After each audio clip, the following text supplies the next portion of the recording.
Oh, we do absolutely love a Sunday episode of the FC26 on my team road to glory. Finger points to the sky, everyone. How you doing? It's me, Lasty here.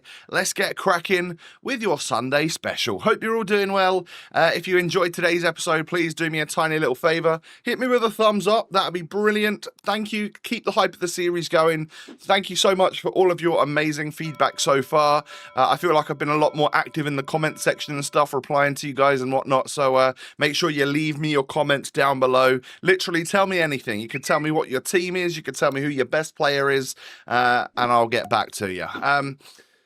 If you, subscribe as well if you're new, all of that good stuff. I'm currently wearing my Ipswich third kit again. It's had its first outing out of the house today when we went and beat Pompey 2-1 at Portman Road. I'm filming this for you on Saturday night for your Sunday episode. And we're going to start with these 2x77 packs, and it gives me a walkout. Now, I was thinking, are these really worth it? I'm putting 6 rares and 4 non-rares into a little 2-player pack. But we get ourselves Chawinga, 86 overall rated Chawinga, 91 pace, 82 shooting, 83 dribbling and physical. Quite a nice card, I'm not gonna lie.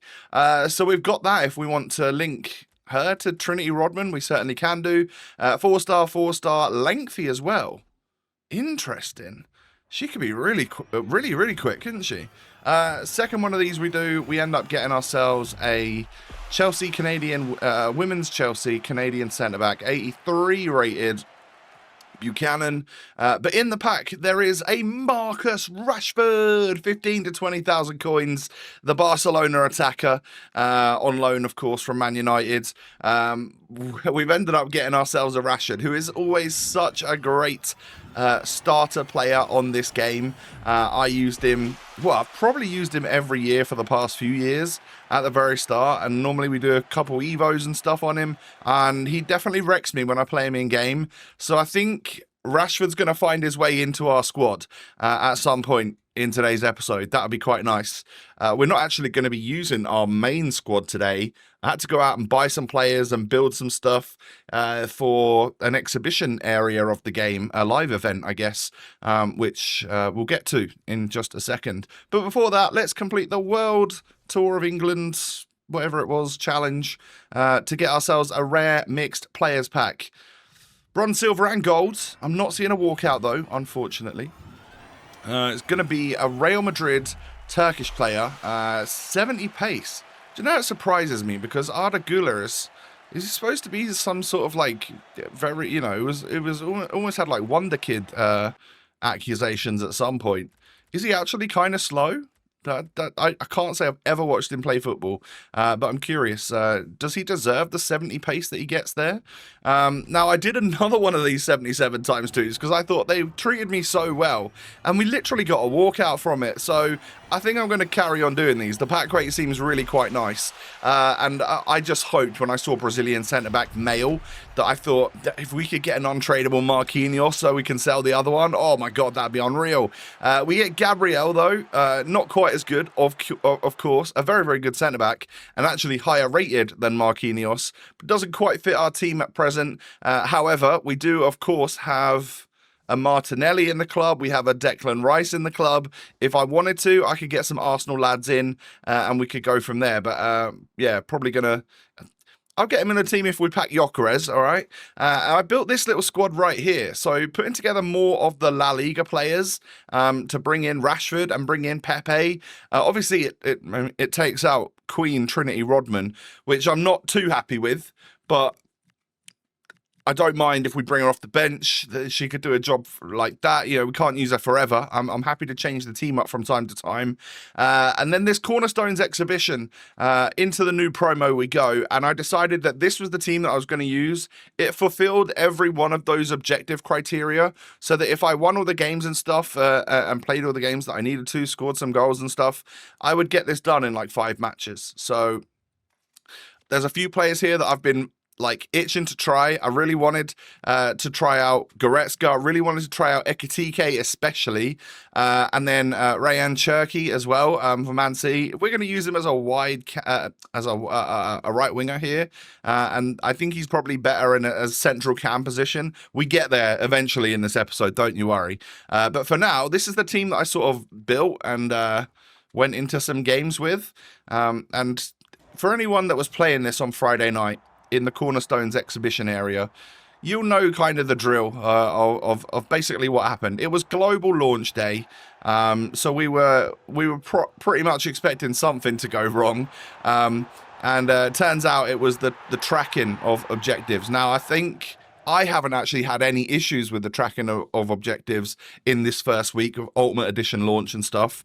But I know some people haven't been getting their Team of the Week player pick because objectives have struggled to track. So I played a game. I noticed that nothing tracked there. And I was like, have I done something wrong?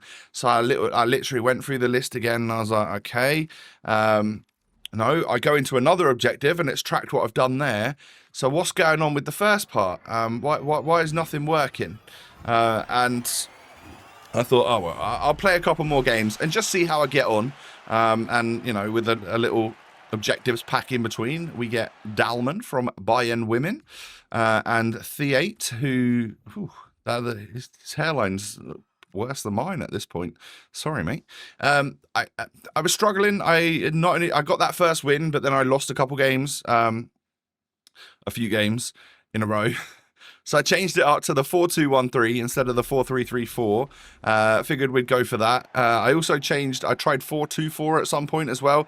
I was really struggling. The Friday night games and the fact that my objectives weren't tracking really annoyed me. It was like the first time I got properly wound up by playing the game because I just couldn't defend. Now,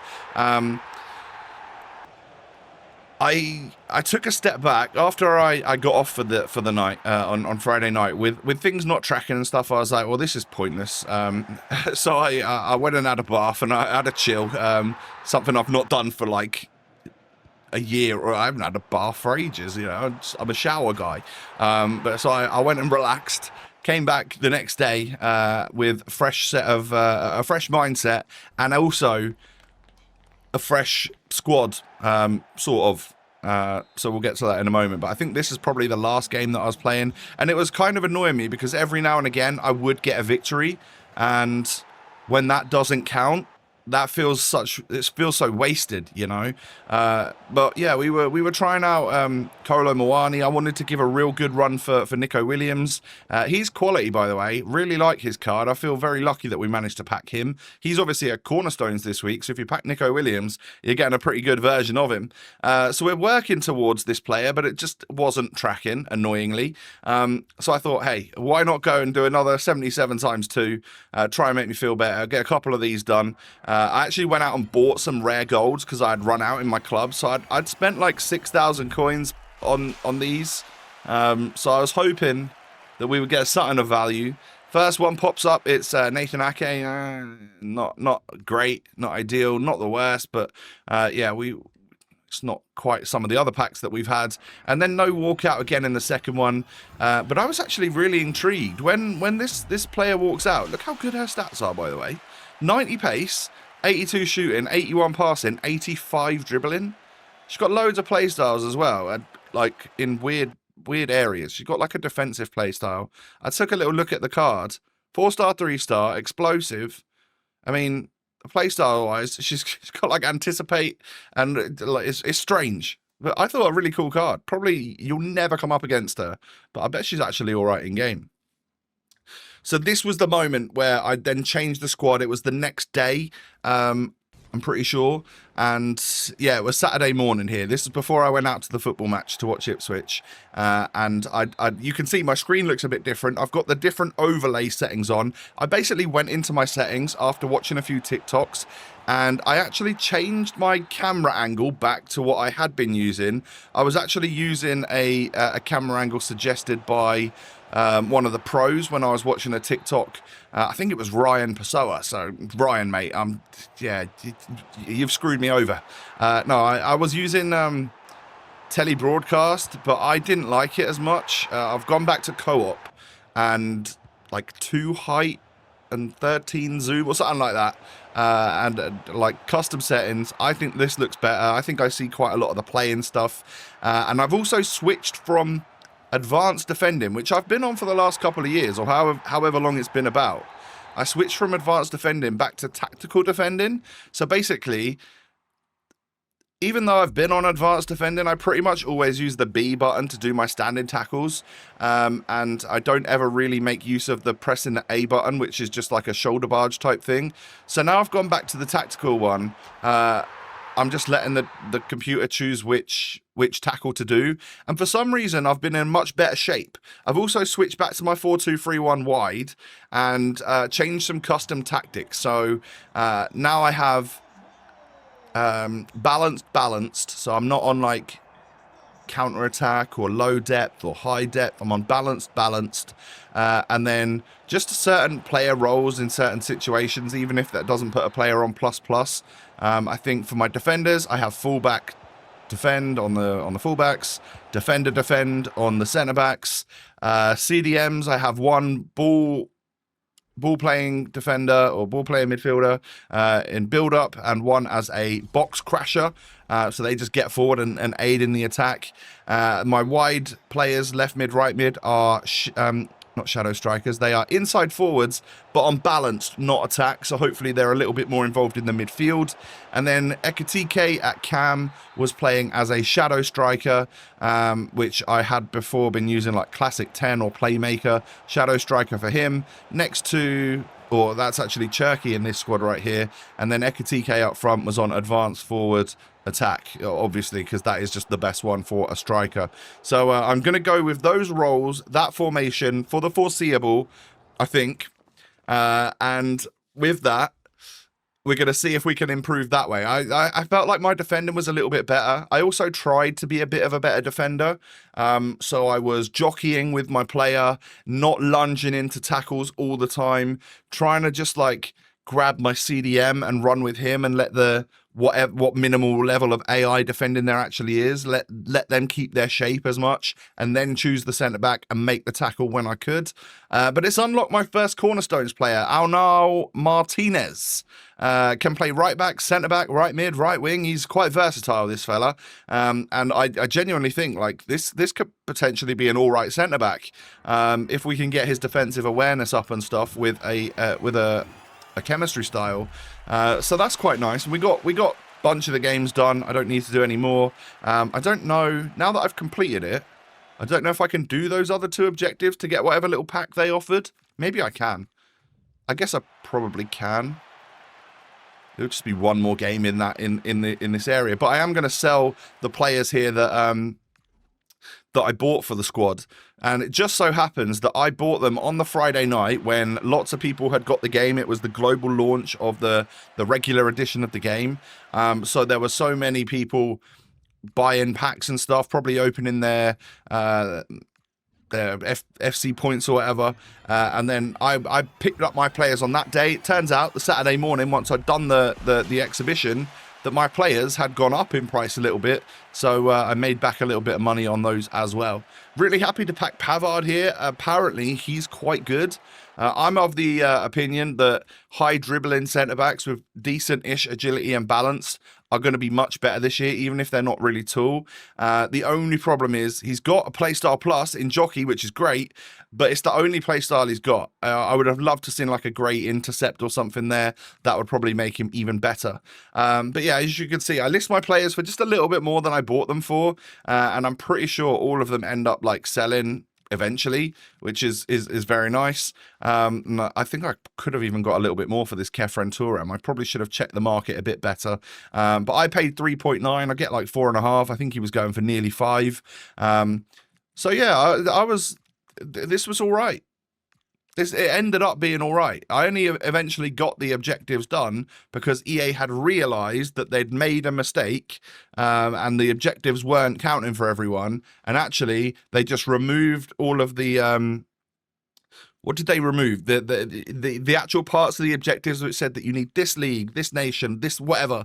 They just let anything go. So as long as you fit the requirements for the tourney or the games, it didn't matter if you were using 3 La Liga players or whatever. You could get the entire load of objectives done without it. So yeah, fair play. I know it shouldn't be like that in the first place, right? The thing should just work. But fair play for them making a fairly snappy decision and allowing us to at least get the objective done in a slightly easier way than before. So I'll take that. It was just annoying when I was playing on the Friday night. It was like such a waste of time. And I really wanted to try and get ahead on videos because I had this football match to go to. And it was stressing me out, man. It was annoying. But anyway, we do the Prime Bronze Players Pack, the Prime Silver Players Pack. I would recommend doing these.